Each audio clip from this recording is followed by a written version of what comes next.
المؤمنين والمؤمنات يسعى نورهم بين أيديهم وبأيمانهم يقولون ربنا أتمم لنا نورنا واغفر لنا إنك على كل شيء قدير يوم يقول المنافقون والمنافقات للذين آمنوا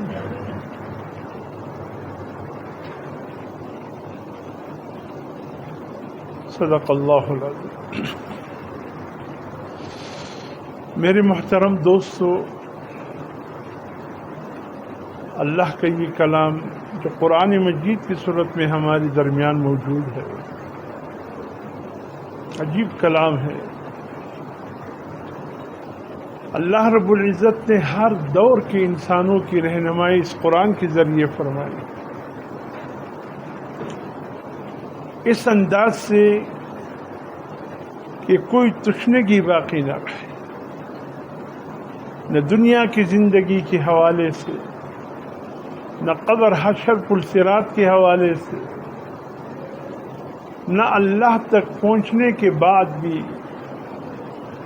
کوئی یہ نہ کہے یا اللہ کوئی سمجھانے والا نہیں آیا، ورنہ شاید آج ہم بھی پکے مسلمان ہیں۔ یہ جس سورت کی میں نے آیت تلاوت کی، اس سورت کا نام ہے سورۃ حدید۔ سورۃ حدید، حدید کی معنی ہے لوہے کے، اور یہ سورت کہاں پر آیا ہے؟ یہ 27 پارے کا اختتامی سورت ہے۔ اس کے بعد 28ویں پارے کا آغاز ہے سورۃ مجادلہ، وہاں سے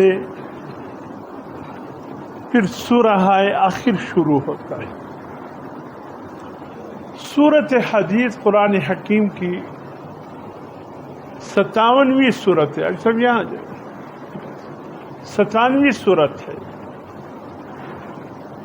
اور سورۃ مجادلہ قرآن کے 58 یعنی 58واں سورت ہے۔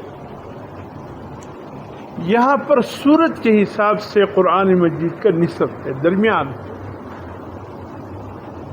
سورۃ حدید پہ 57 سورت پورے ہو جاتے ہیں، اور باقی 57 سورت سورۃ مجادلہ سے شروع ہو جاتے ہیں۔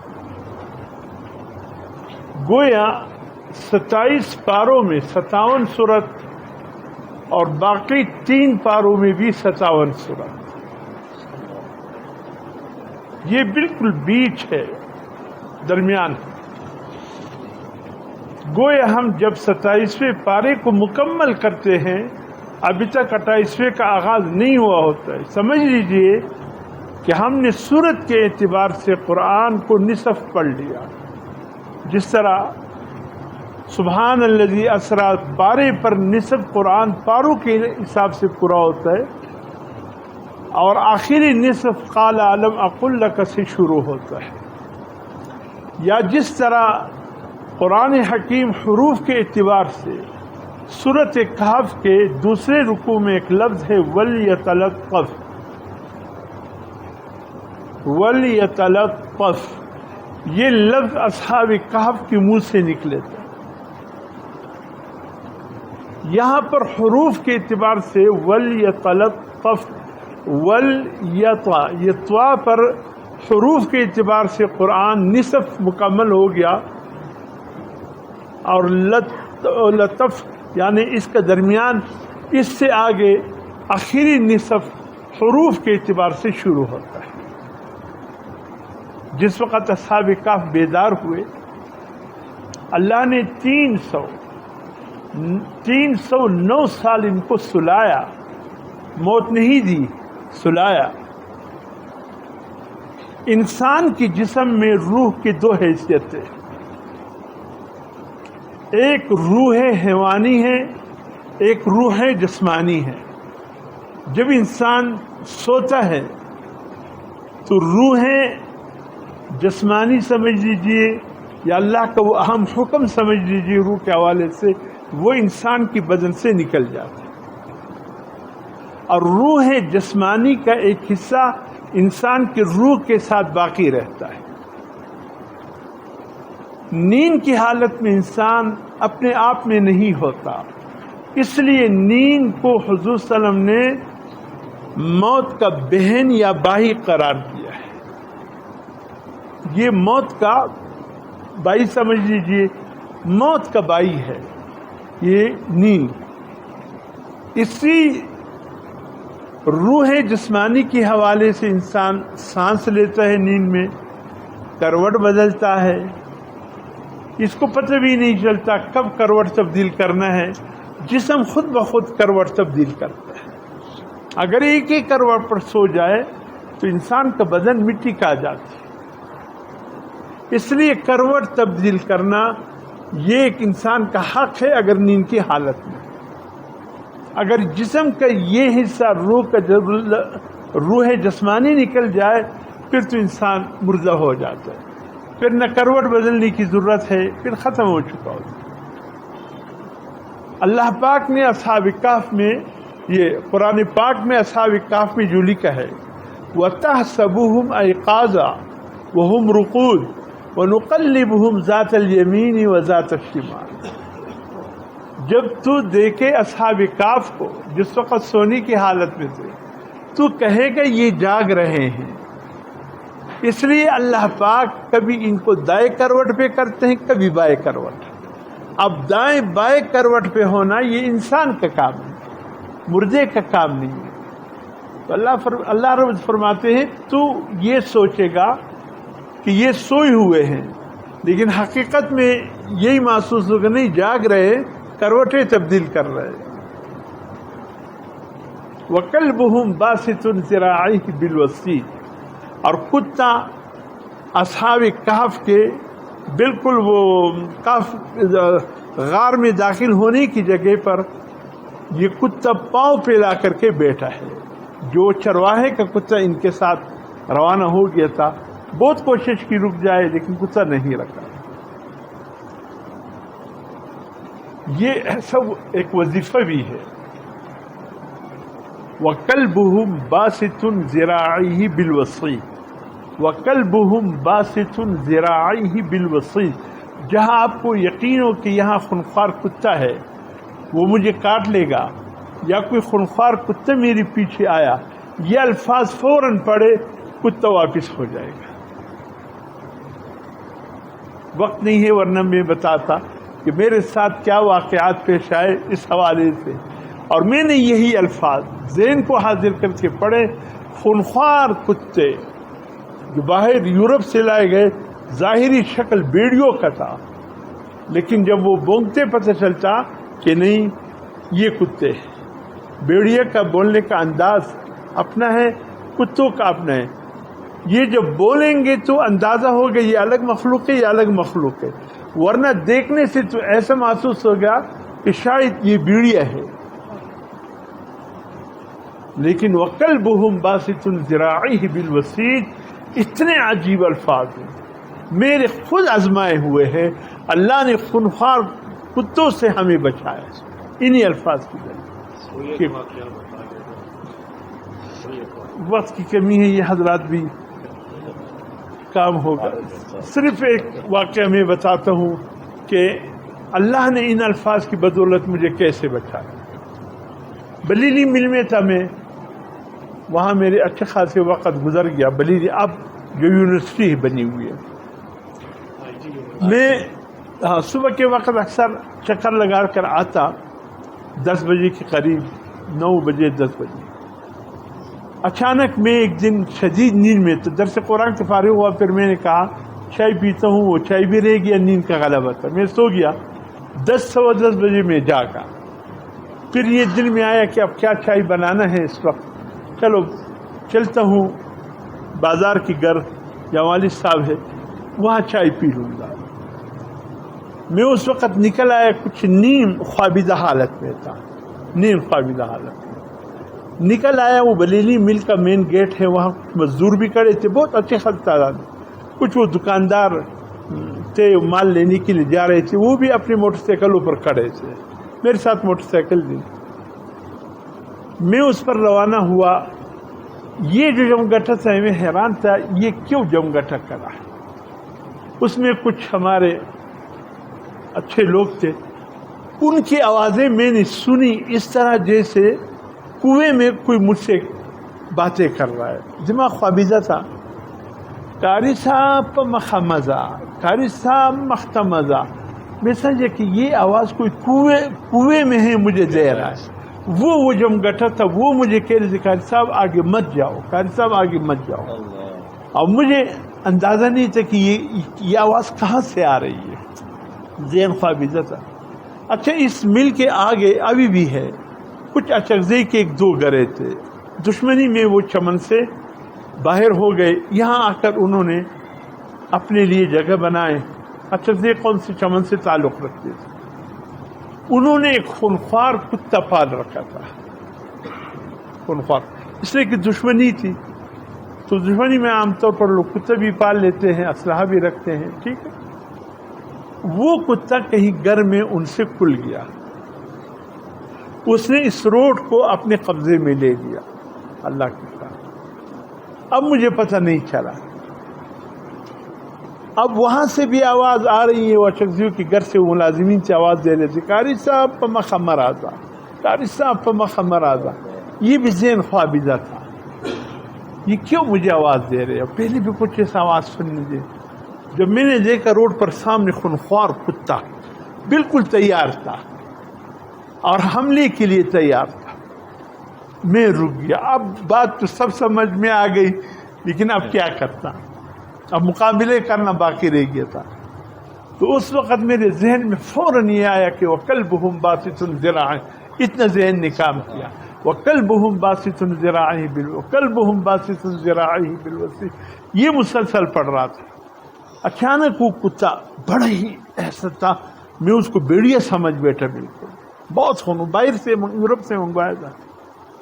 میں نے کہا یہ تو میرے اوپر حملے کے لیے آ رہا ہے. میں فوراً موٹر سائیکل سے کڑا ہوا, وہ اسٹارٹ کے حالت میں کڑا ہوا. میں نے کہا بھائی سامنے آئے گا دیکھیں گے. اچھا وہ جب قریب آیا حملے کے لیے, اس نے میرے سر کا نشانہ لیا. اسی وقت وہ کہتے چھٹی حص بیدار ہوا. میرے اس چھٹی حص نے مجھے کہا کہ بیٹھ جاؤ. میں جب بیٹھ گیا میرے سر سے اس کے پاؤں ٹکرائے, اس طرف چلے. بالکل اس نے صحیح نشانہ لیا تھا, لیکن میرے پاس اللہ کی مدد پہنچ گئی. پیچھے مڑ کے پھر میں نے دیکھا کہ کہاں پر یہ کتا گرا ہے. اچھا خاصا ہوا میں جا کر وہ دور گرا.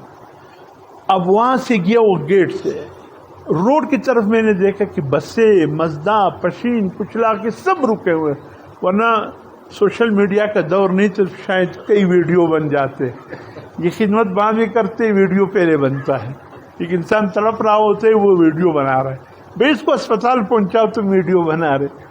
شاید کئی ویڈیو بن چکے ہوتے, لیکن ویڈیو کا دور نہیں تھا, موبائل نہیں تھے. اب اتنا نظارہ جب میں مڑ رہا تھا, میں نے دیکھا چمن روڈ جو ہے پاؤں رکھنے کی جگہ نہیں. کیا مزدا, کیا گاڑیاں, کیا وہ اس نظارے کو دیکھ رہے تھے. ہمت نہیں پڑ رہی تھی کہ ایک بندے بھی قریب نہ آئے. اس نے وہ پھر آیا, میں کھڑا ہوا, وہ پھر اس طرف سے ایسا, ہاں یہ ایسا منہ موڑا جس سے وہ جنات چل کر منہ موڑتے ہیں, اس طرح اس نے منہ موڑا. پھر میں نے اس کی طرف پھر رخ کر دیا. جب رخ کری دوسری بار, پھر جب قریب آیا, اللہ کی شان, پھر چٹنی جانور ہے اور تو اس کی سمجھ میں نہیں آیا کہ یہ شخص بیٹھتا ہے, بیٹھنے کا کوئی نشانہ بناؤ. اس نے پھر میرے سر کا نشانہ لیا. پھر وہ وَكَلْبُهُمْ بَاسِطٌ, یہ میرے منہ میں مسلسل جاری تھا. وہ پھر آیا, میں پھر بیٹھ گیا. اس کے پاؤں میرے سر سے لگے, آگے چلے گئے. اب میں نے اس وقت اندازہ لگایا کہ یہ وقت ہے, کب تک ایسا ہوگا. اور جب تیسری دفعہ اس نے حملے کی تیاری کر لی, یہی وقت تھا. جیسے اس کے پاؤں میرے سر سے پڑے, آگے جا, ایک دم میں بیٹھا. پتہ نہیں کون سا گیئر تھا اس پہ, میں نے چلایا, دیکھا پیچھے آ رہا تھا. میں طور ناصر پر جا کر میں نے وہاں پر سانس لیا. میں نے کہا اللہ تیرے شکر ہے, تیرے کلام نے مجھے بچا دیا. تیرے کلام نے آج مجھے کیا خلقت آ گئی. سنگ وہ سنگ سو. میں نے کہا ایسے ہی تھا جیسے تم دیکھ رہا تھا. کیا کر رہے تھے بیان کا, میں وہی تھا جو تم دیکھ رہے تھے, اللہ نے بچایا. کوئی بندہ بیچ میں نہیں آیا، صرف ہم نے یہاں موت کو بھی قریب سے دیکھا، اللہ کی ذات کو بھی اپنے سامنے دیکھا۔ اور میں نے کہا مارنے والا تو کتا تھا، بچانے والا اللہ کی ذات تھی، تو بچانے والا وہ مارنے والے سے طاقتور ہے۔ تو یہ میں آپ کو بتاتا ہوں، کبھی بھی ایسا واقعہ ہو وَقَلْبُهُمْ بَاسِطٌ ذِرَاعَيْهِ بِالْوَسِيلِ، خدا کی قسم اس کا نظارہ میں نے اپنے آنکھوں سے دیکھا کہ کچھ بھی سب وہ کہتے من آرچی دانم فراموش کر دیم اللہ حدیث یار کے کہتے ہیں جو مجھے یاد تھا وہ بھول گیا مجھ سے، بس میرے حبیب کے اللہ کے کچھ الفاظ میرے ذہن میں آئے، اسی کا تکرار کرتا رہا، اسی کا۔ تو بہرحال اللہ رب العزت فرماتے ہیں، یہ اسی آیت میں آگے چل کر یہ اللہ پاک بتاتے ہیں وہ جاگ گئے، جاگنے کے بعد ایک دوسرے سے کہنے لگے کتنے وقت ہم سوئے ہیں، کسی نے کہا شاید دن، کسی نے کہا شاید دن کا حصہ۔ یہ جب غار میں جا رہے تھے، غار کے قریب ایک پانی کا چھوٹا سا نہر بھی چل رہا تھا، اس کے سامنے باغ تھا۔ وہ اس کو جب کہا کہ تم جاؤ کھانا لاؤ، تو وہ باغ کر آیا، کہتے نہ وہ چشمہ ہے نہ وہ باغ ہے۔ حیرت میں ڈوب گئے، کہاں چلے گئے؟ کل تو تھا، کہا کچھ بھی نہیں، کہتے کل تو تھا۔ خیر کہا کہ پھر اس پر سوچتے ہیں، یہ کچھ پیسے لے کر جاؤ، وَلْيَتَلَطَّفْ، دیکھنا کہ ہوٹل پاک ہو، پاک ہوٹل سے کھانا لانا، جہاں کھانا پکتے پاک۔ اس لیے پاکی شرط ہے ہوٹل والوں کی، اور ہوٹل والوں میں اکثر یہ نہیں ہوتا، اکثر اس سے دور ہے، صفائی سے صاف ستھرا۔ اصحاب کہف نے ہمیں سمجھایا، اللہ نے ان کے حروف کو پسندیدہ بنا لیا کہ پاکیزہ جگہ سے کھانا لیا کرو، صاف ستھرے جگہ سے کھانا لیا کرو، ورنہ پھر یہ تھا کہ ہوٹل والے آج کا کھانا کل کے کھانے میں، کل کا کھانا پرسوں کے کھانے میں، یہ جراثیم نسل در نسل چلتے جی۔ ابھی الحمدللہ کافی حد تک کچھ بہتری آئی ہی، پھر بھی کہا کہ ولیتلطف، ایک پاکیزہ ہوٹل دیکھو، کھانے کا جگہ دیکھو، اس سے کھانا دے۔ یہ جب ایک پاک ہوٹل کی طرف گیا، اس کو وہ رقم دی کہ مجھے کھانا دے دو۔ کپڑے بھی اب 309 سال قبل کی کپڑے ہیں، 309 سال قبل کے سکے ہیں، اور کئی بادشاہ آئے گزر گئے، عیسیٰ علیہ السلام بھی آیا ہے اور گزر چکا ہے، وہ آسمانوں پر اللہ نے اٹھا لیا۔ یہ پیشن گوئی کر رکھا ہے کچھ نوجوانوں کو جو اللہ نے سلایا ہے غار میں، عنقریب وہ جاگنے والے ہیں۔ تمہیں اس حقیقت کے متعلق پتہ چل جائے گا کہ اللہ موت کے بعد زندگی کیسے دیتا ہے۔ لوگ اس کو نہیں مان رہے تھے، اس لیے اللہ پاک نے اصحاب کہف کو زندہ کر کے پورے قوم کے سامنے لایا۔ اب اس نے کپڑے پہنے عجیب، اب 300 سال کے قبل کے بڑے عجیب ہیں، اور سکے جو لائے ہیں وہ سکے بھی عجیب۔ ہوٹل والے کو کہا مجھے کچھ کھانے دیجئے، کچھ روٹی دیجئے۔ ہوٹل والے ایسے اس سکوں کو دیکھ رہا، اس سے کہہ رہے خزانے ملے آپ کو؟ نہیں، کل ہی ہم نے ایک زمین تھی وہ فروخت کیا، کل یہ اسی کے پیسے۔ کسے کل؟ یہ تو ہمارے باپ دادا پر دادا کے زمانے سے قبل کا سکہ ہے، یہ تو خزانوں میں ملتا ہے آج کل، تمہیں خزانہ مل گیا؟ بابا خزانہ نہیں، کل میں نے زمین فروخت کی تھی، اس کے پیسے، واقعی وہ زمین فروخت کر کے نکل گئے تھے۔ اب یہ بیچارے کل، وہ بھی سچے ہیں، یہ بھی سچا ہے،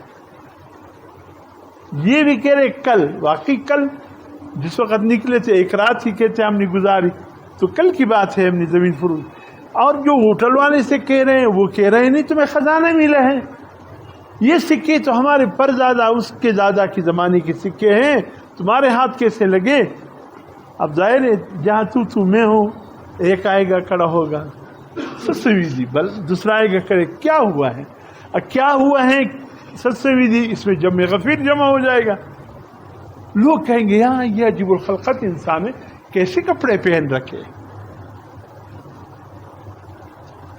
تو اس کے بعد ایک صاحب عقل مند انسان وہ آیا، وہ قریب آیا، اس سے کہا بھائی گھبراؤ مت، یہ سکے کب کے ہیں؟ کہا کہ یہ کل کے ہم نے زمین فروخت کی۔ اچھا جس زمانے کی یہ سکے ہیں تمہارا تعلق اسی زمانے سے ہے؟ ہاں ہاں ہمارا تعلق۔ تمہارے 6 ساتھی اور بھی؟ ہاں ہاں، تمہیں کیسے پتہ چلا؟ کہ اللہ کے نبی عیسیٰ علیہ السلام نے بتایا تھا کہ ایسا ہوگا. تمہارے 6 ساتھی کہاں ہیں؟ وہ غار میں ہیں. چلو جب مغفر ساتھ ہوا کانا بھی لے کر گئے. اب جب کانا لے کر گئے غار پہ گیا، خلقت خدا آ گئی. اس وقت اس سے کہا بابا، اپنے ساتھیوں سے کہا کل اور کچھ دن اور دن کا کچھ حساب نہیں سوئے، ہمیں 309 سال ہو گیا سوتے ہوئے. پیشانی پر ہاتھ رکھا.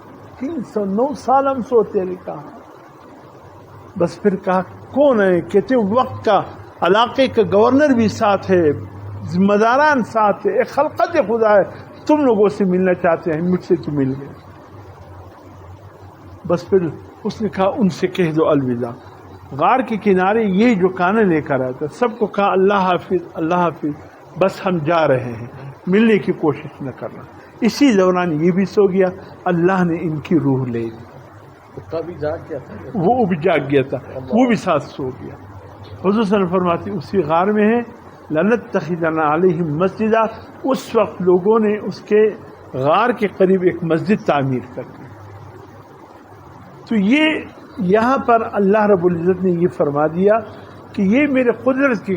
لوگ اس وقت جو ایمان نہیں لا رہے تھے اللہ کے اس حکم پہ کہ موت کے بعد دوبارہ زندگی ہے، ان سب کی ایمان درست ہو گئے. سب ایمان لے. واقعی عیسیٰ علیہ السلام کی پیشن گوئی ثابت ہو گئی اور اللہ نے 309 سال سلایا اور جاگ کر ہمیں دکھا دیا. پوری شام میں وہ ایک کچھ دیکھ لیا، اسی نے پھر خدا حافظ کہا، بس دنیا سے رخصت ہو. تو میرے محترم دوستوں، میں الفاظ کے حوالے سے عرض کر رہا تھا کہ اصحاب کہف کی وہ ہوٹل کا پاکیزہ کانے پر نصف قرآن پورا ہو رہا ہے. تو گویا اللہ یہ فرماتے ہیں نصف قرآن پر کہ تمہارا کھانا پینا صاف ہونا چاہیے، یہی تمہاری صحت کی علامت ہے. اور سورتوں کے حساب سے اللہ پاک نے سورہ حدید پر قرآن 57ویں سورت پر سورت مکمل کر دیا. نصف قرآن 58ویں سورت مجادلہ سے شروع ہوتا ہے. اس سورہ حدید میں بڑے کمال کی بات ہے، بڑی کمال کی بات ہے. وقت کی کمی ہے، 4 رکوع پر مشتمل ہے. میں کہوں کہ اس صورت میں اللہ نے ایک سمندر کو اس کے تحت رکھ دیا ہے. اسی صورت کے آخر میں اللہ پاک فرماتا وَلَقَدْ أَرْسَلْنَا رُسُلْنَا بِالْبَيِّنَاتِ وَأَنزَلْنَا مَعَهُمُ الْكِتَابَ وَالْحَدِيدَ. ہم نے رسول بھی بھیجے، ساتھ میں کتاب بھی بھیجے تاکہ تم سدھر جاؤ، ٹھیک ہو جاؤ. اگر میرے صورتوں سے تم نہیں سدھرو گے تو ہم نے اس کے ساتھ لوہا بھی نازل کر دیا. یا اللہ، قرآن کا اور لوہے کا کیا تعلق ہے؟ عجیب سی بات ہے. قرآن کا اور لوہے کے کیا تعلق ہے؟ تو اللہ فرماتے ہیں قرآن سے سدھر جاؤ. اگر قرآن سے نہیں سدھرو گے تو پھر لوہا تمہیں سیدھا کرے گا.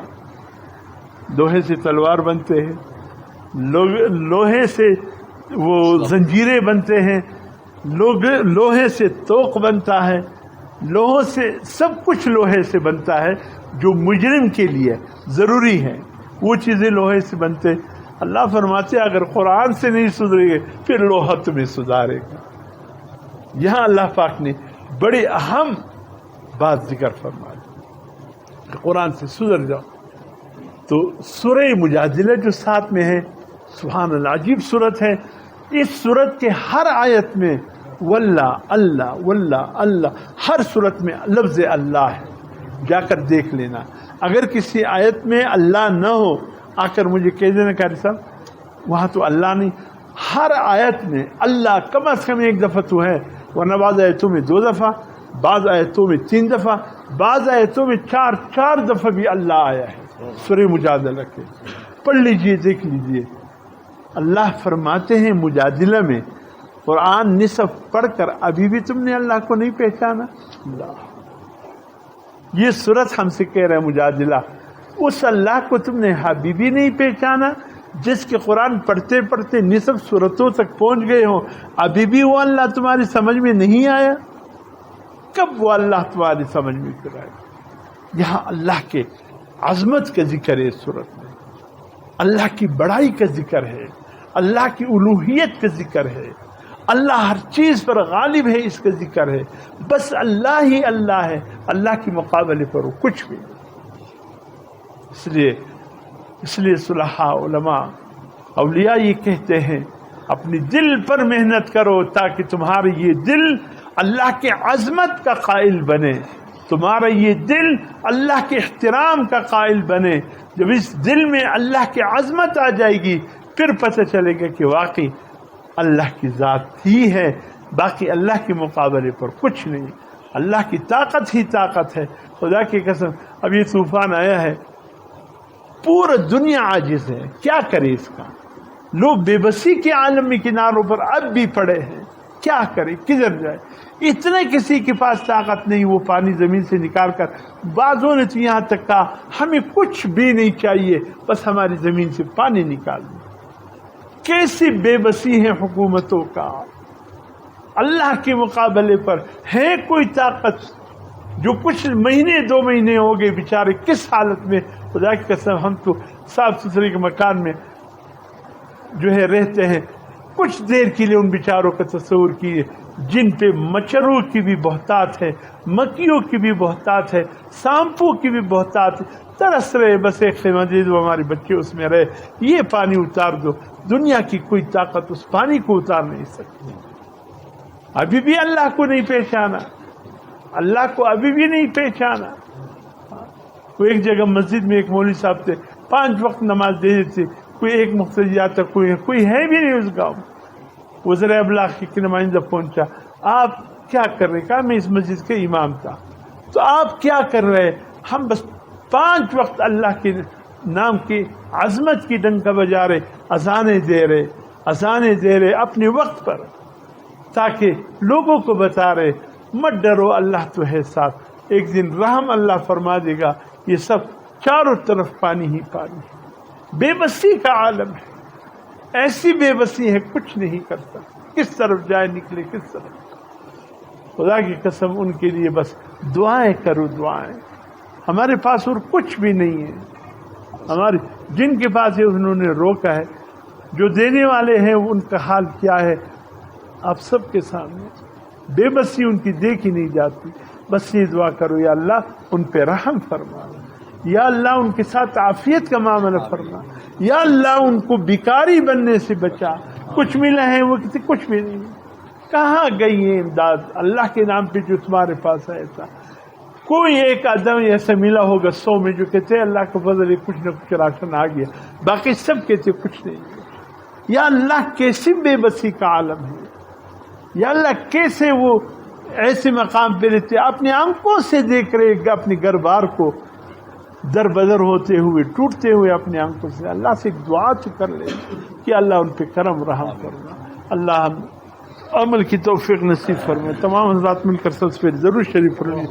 اللہم صلی علی محمد کما صلیت علی ابراہیم، اللہم بارک علی محمد کما بارکت علی ابراہیم. سورۃ فاتحہ ایک مرتبہ. بسم اللہ الرحمن الرحیم، الحمدللہ الرحمن مالک یوم الدین، ایاک نعبد و ایاک اہدنا الصراط المستقیم صراط الذین غیر المغضوب علیہم ولا الضالین. سورۃ اخلاص 3 دفعہ. بسم اللہ الرحمن قل هو اللہ احد اللہ الصمد قل هو اللہ احد اللہ الصمد لم یلد ولم یولد قل هو اللہ احد اللہ الصمد لم یلد ولم یولد. سورة علم نشرح ایک مرتبہ. بسم اللہ الرحمن نشرح لك صدرك الذي انقض ظهرك ورفعنا ان مع العسر يسرا واذا فرغت فانصب الى ربك. الحمد لله رب العالمين الرحمن الرحيم اياك نعبد واياك نستعين غير المغضوب عليهم اللهم صل على محمد. اللهم يا قاضي الحاجات يا قاضي الحاجات، اللهم يا كافي المهمات يا كافي المهمات، اللهم يا دافع البليات يا دافع البليات، اللهم يا شافي الأمراض يا شافي الأمراض، اللهم يا مجيب الدعوات يا مجيب الدعوات، اللهم يا رفيع الدرجات يا رفيع الدرجات، اللهم يا أرحم الراحمين يا أرحم الراحمين.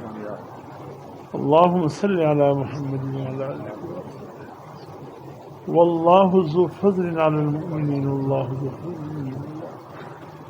اللهم صل على محمد حسبنا الله ونعم الوكيل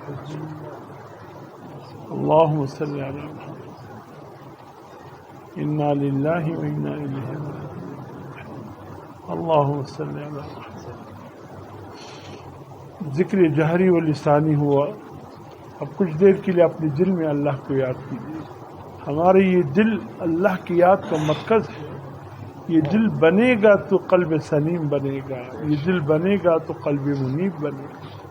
قیامت کے دن اللہ اعضاء میں سے سب سے پہلا عضو جس کو دیکھیں گے وہ دل ہوگا.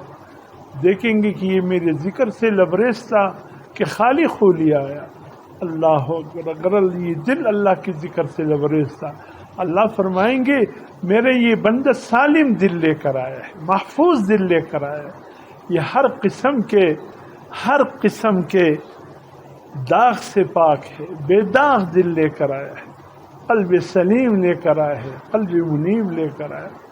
اس لیے کہ اللہ دلوں کا سوداگر ہے. اللہ دلوں کو دیکھ کر سودا کریں گے. اللہ اکبر. اس دل کو اللہ کے ذکر سے آباد رکھیں گے.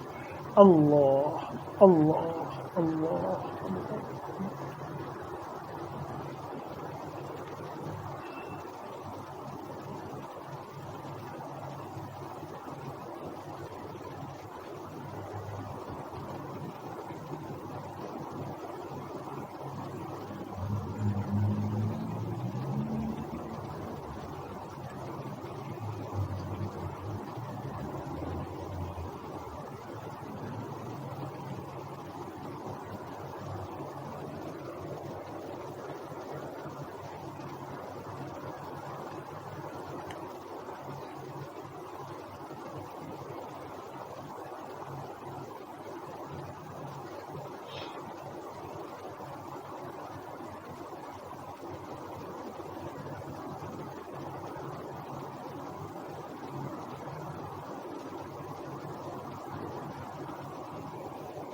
أشهد أن لا إله إلا الله وحده لا شريك له وأشهد أن محمدا عبده الحمد لله. اللهم صل على سيدنا الہ العالمین. ہم سب کے گناہوں کو معاف فرما. یا اللہ صغیرہ کبیرہ گناہوں کو معاف فرما. یا اللہ جان بوجھ کر ہوئے ہو انجانے میں ہوئے مولا معاف فرما. یا اللہ اپنی محبت کا ذرا نصیب فرما دے. یا اللہ اپنی محبت کا ایک ذرا نصیب فرما دے. یا اللہ اپنے محبین کی محبت نصیب فرما. مولا جو اعمال ہمیں تیرے قریب کر دے یا اللہ اس اعمال کی کرنے کی توفیق نصیب فرما. الہ العالمین ہم سب کی گناہوں کو معاف فرما. یا اللہ جتنے بھی ہم سے یا اللہ کوتاہیاں ہوئی ہیں، تقصیریں ہوئی، یا اللہ سب معاف فرما. الہ العالمین ہمیں ہماری ہر حاجت جو جائز حاجت ہے اور تیرے علم میں ہے مولا ان کو پورا فرما دے. یا اللہ ہم سب کی مشکلات آسان فرما. یا اللہ تمام بیماروں کو شفاء کامل عاجل نصیب فرما. تمام مرحومین کی مغفرت فرما. صبح شام اپنی ذکر کی توفیق دل کے ذریعے زبان کے ذریعے اللہ نصیب فرما. یا اللہ ہماری گھروں کو اپنی یاد سے مالا مال فرما. ہمارے محلوں کو یا اللہ عافیت اور خیر سے مالا مال فرما. الہ العالمین کرم رحم عافیت کے سوالی ہے مولا.